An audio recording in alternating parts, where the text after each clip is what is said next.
Yo, welcome back to the Tigers Den podcast, guys. I'm your host, Big C Got Game. Before we get started, you guys already know what we got to do. Smash that thumbs up button, subscribe if you're brand new, and ring that bell. Join the Noti Squad. Get notified when your boy uploads. And make sure you hit those links down below. Follow me on Twitter and Instagram at Big C Got Game. So our Tigers moved to 7-1 after a amazing performance against Arkansas State. 59-24 was your final. What a tale of two halves for the Tigers. As you can see, like I said, we gave up 24 points in the first half and then blanked Arkansas State in the second half. Jumping into the stats, Phil Austin only threw the ball 10 times. That's all he needed. He completed 9 of his passes for 221 yards and 2 scores. The big play was back for the Tigers this week. On the ground, Charlie Brooks and William Higgins are just amazing 1-2 punch. Brooks finished with 139 yards on 24 carries and 1 touchdown. Will Higgins had a big day, 14 carries for 134 yards and 2 scores. He had 2 runs of 40 yards in this game. They are the best running back duo in college football right now. Out wide, Demetrius Gunn had a huge day, 4 grabs for 142 yards and 2 scores. His spin move was untouchable in this game. Both of his touchdowns came off of spin moves against the corner, and he was off to the races. Jackson had 2 catches, Clark had 2 catches, and Higgins had 1 catch. Now let's talk about the defense. They stepped up huge in the second half.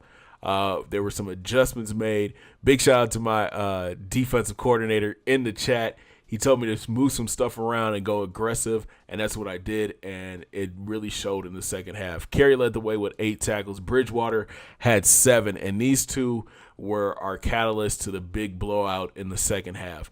The first play for Arkansas State in the second half, Bridgewater picked off a screen, took it back to the house. Then later in the third, Carey got an interception off a screen pass, and he took it back to the house. Brandon Varner got his 9th sack on the season. Take a look at the Red Wolves stats. Hansen had a solid day, 24-31 for 226, but he did throw those 2 interceptions. On the ground, though, we could not contain Hansen in the first half.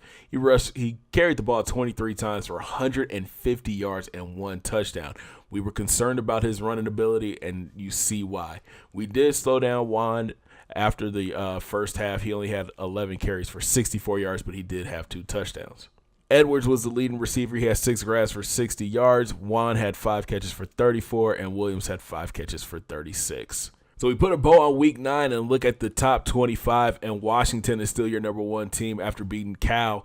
Michigan moves up 1 spot to 2 after beating Minnesota. Alabama's up 2 spots after beating Tennessee. Missouri moves up 2 spots. And then Stanford, they fall 4 spots after losing to number 13 Oregon. Florida is your number 6 team after beating Georgia. They blanked Georgia 30-0. Notre Dame is 7th after their win over Arizona State. Arizona moves up 4 spots to 8 after beating Washington State. Clemson moves up 6 spots to 9 after beating NC State, and USC rounds out your top 10. They are 6-2, and they beat Colorado 35-3. Oklahoma falls 7 spots to 11 after losing to K-State. BYU is up 8 spots to 12. Oregon is up 5 spots to 13. NC State falls 6 spots to 14. Auburn is number 15. Up 1 spot. Florida State falls again. They are number 16 in the nation after an overtime loss to Louisville. Texas is holding strong at 17. Mississippi State is 18.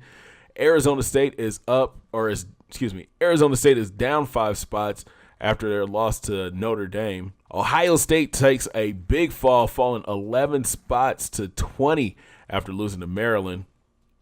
UCLA is 21, K-State 22, your Tigers sitting at 23, Louisville is 24, and Nebraska is 25.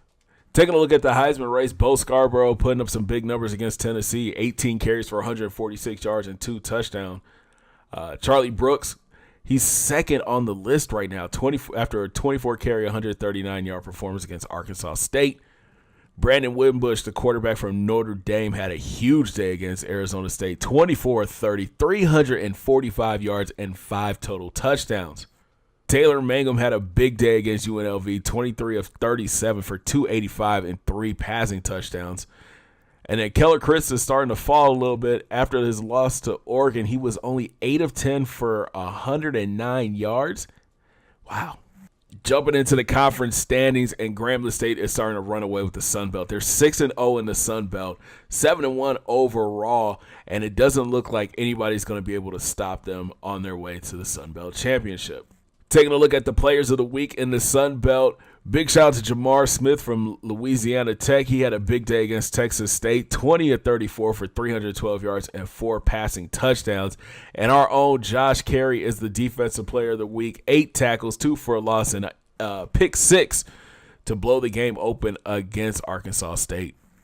I know I was supposed to do it last week, but we'll do it this week. Taking a look at the season stats, Phil Austin, 116 out of 173 completed passes for 1,677 yards, 13 touchdowns, and 13 interceptions. We knew it was going to be a rough start to his freshman season, but I am very impressed on what he's been able to do with this offense. He's completing 67% of his balls, and I think he only had maybe one rough game that I can really think of. On the ground, I'm speechless. Charlie Brooks is putting up an amazing freshman year. 173 carries for 1,141 yards and 15 touchdowns.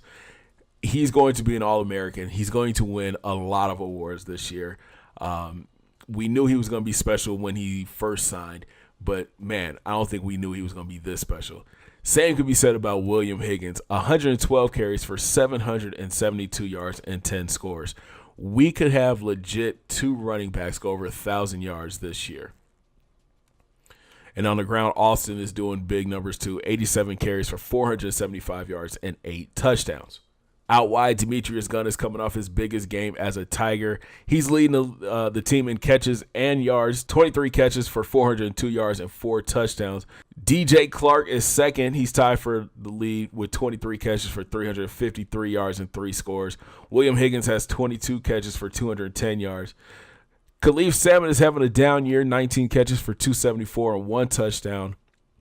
And Jamaria Jackson, he's having an okay year, 11 catches for 184 yards and 1 score. On defense, Josh Carey is leading the way with 64 tackles, 14 tackles for loss. We knew that he was going to be special when he signed too. With his tackling ability and his speed, he is all over the field. JUCO sophomore Brian Smith is having a solid year at safety, 45 tackles, 8 tackles for loss. Dearius Christmas is third on the team with 40 tackles. And Deontay Bridgewater, the team's leading tackler last year, has 40 tackles on the year. Sacks, Brandon Varner is having an amazing senior year. He's got 9 sacks going into week 10. Allen Clark is balling as well. He's got 6 sacks on the season. Then we have a host of other players with 1 sack on the season. John Nichols has proven to be a shutdown corner for us. He has 3 interceptions on the season. Teams are scared to throw it his way. Percy Cargo has an interception. So does Bridgewater with his pick 6. Dedrick Shy has a pick 6 as well, and so does Josh Carey. The kicking game is still a work in progress. Orozco was our kicker at the beginning of the season. He went 2 for 4. Then Mendez took over, and he's gone 1 for 1. The long this year as a make is only 39 yards. On kickoff returns, we knew John Nichols was going to be special, and he has been everything and more. He's got 43 returns for 1,347 yards and 2 touchdowns, including a 102-yard kickoff return to the house. Punt returns, Will Higgins really hasn't had a chance to shine, but he has a 66-yarder a few weeks ago that really sparked our offense.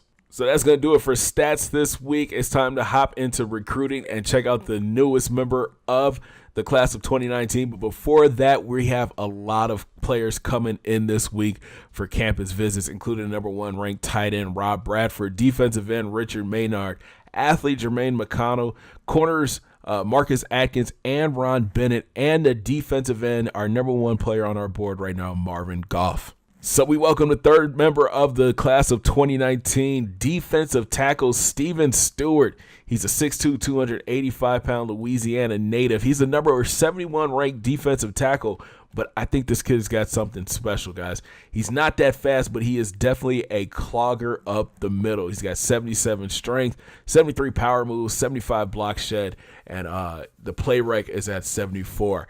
He'll be battling for playing time his freshman year. We might redshirt him just so we can build his stats up a little bit more, but I'm excited to have him on campus. He's another big body that'll help clog up the middle of the field. Back to the top of the board, and as I said, Marvin Goff will be on campus this week. Hopefully we can land him and get him signed this week.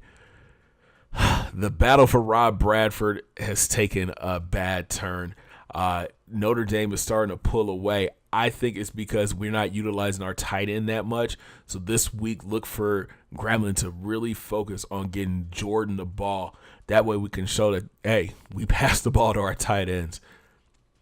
Clint McCoy is close to signing with the Tigers. North Texas is still fighting, but the race looks like it could be going Grambling's way. Jermaine McConnell will be on campus this week as well. Hopefully he'll be able to sign this week and we can get him in here. The battle for Marcus Atkins, LSU is starting to pull away a little bit, but he will be on campus this week for our game against Texas State. Same can be said for Ron Bennett. We have a slight lead over Missouri, but hopefully his campus visit will lean him more towards Grambling. Quarterback Tyrell Williams has got LSU as his number one team as of right now. Grambling's battle with USC and LSU. It's a tight race right now. We're all in green, but LSU is still the number one team on his board. Athlete Joe Thomas is leaning closer and closer to signing with Grambling State. The league continues to grow for Virginia Tech.